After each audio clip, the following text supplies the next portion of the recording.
Hi, I'm Abbey Campbell, My name is Sabina Alvarez. and today we are investigating student study habits and teacher perspectives on passing classes. Let's go. Hi, I'm Nate. I'm a sophomore at McDaniel. I am in the honors program and I play football, and I'm a kinesiology major with an education minor.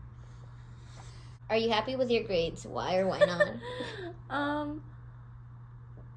I'd say I'm satisfied with them. Not like happy. Like I could definitely be doing better, but I am trying my best. So How do you typically study?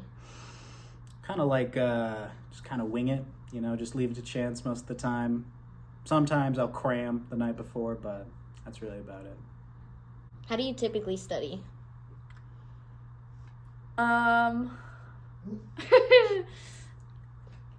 It's usually the day before, to be honest.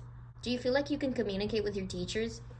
I feel like it's kind of hit or miss. I think we do have like small class sizes, so that does make it easier. But I think even with the small class sizes, there are still teachers or professors that are still very difficult to actually communicate with. Do you feel like you can communicate with your teachers? For the most part, one of my professors scares me, but besides that, I like to have small talk with most of them. So what study methods have worked for my students in the past?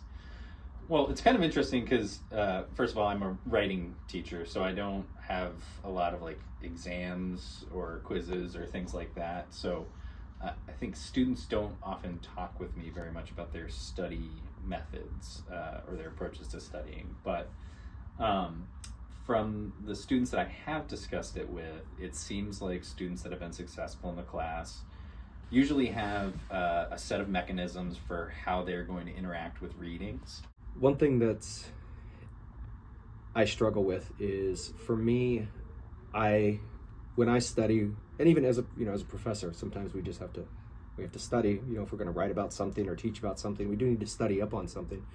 What works for me is always just to shut the outside world off. I literally silence my phone, make sure my email isn't up, and just shut myself off from the world.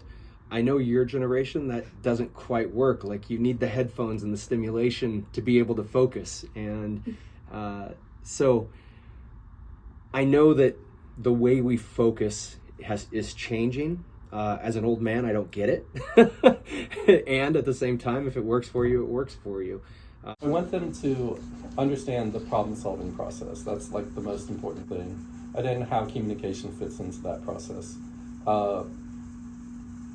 Other than that, I want them to be able to set their own learning goals and accomplish those also, because everybody comes into a class from a different place, and certain people need design skills, certain people need more communication, interaction skills, time management skills, and so I try to give them more of a comprehensive view of how all those things fit together.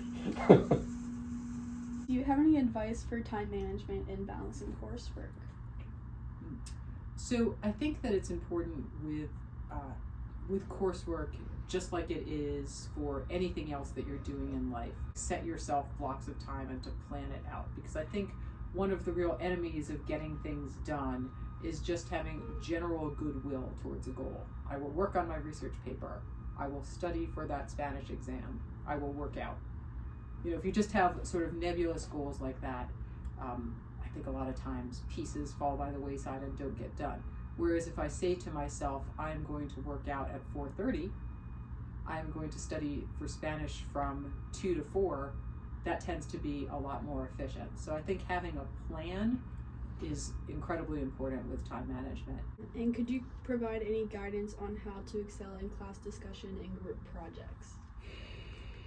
Know when to shut up and when to speak is my honest answer.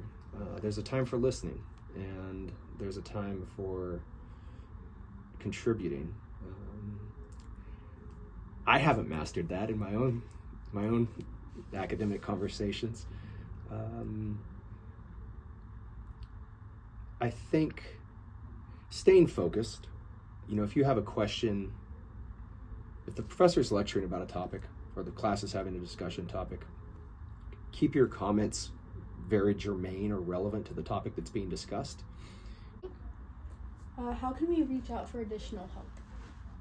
Yeah, I mean, I'm always open. If students have a question, I would, one, hope they would ask it in class. I think I said something about this at the beginning of first year writing to my students, which is, if you have a question in your head, ask it during class, because chances are that there are like 5 other students that have that same question and they're just not voicing it. If it's a more personal or individual question about like something in your work, I encourage students to come and talk to me like as they walk out of class and to say, hey, do you have a minute to talk about this? Often I can stick around and just talk with them. Or we can set up a time for you to come in and meet with me during office hours. I also think taking advantage of little windows of opportunity that one has in one's day are really important. I think sometimes there's a tendency to think like, oh, I only have an hour between my 10:20 class and my 12:40 class. So that's not a time I can do anything with because it's too short. But putting in 30 minutes on a class is still time that you put in on the class. And there are some tasks that are small enough that you can actually complete them or put in some significant mileage on that task, even in 30 minutes. If you have something long to read, 30 minutes of reading is not 0 minutes of reading, and it will advance you towards the goal. So my advice isn't really to, I don't have a specific way that I think you should study. I think you should just set aside blocks of time and commit yourself to just regurgitating the material, just repeating it. If that means writing it down on note cards, it means note cards. If it means copying your notes, copy your notes. But to the extent that you can, shut off all non-essential external stimulation and just through repetition, just memorize the material time and time again until you commit it to memory.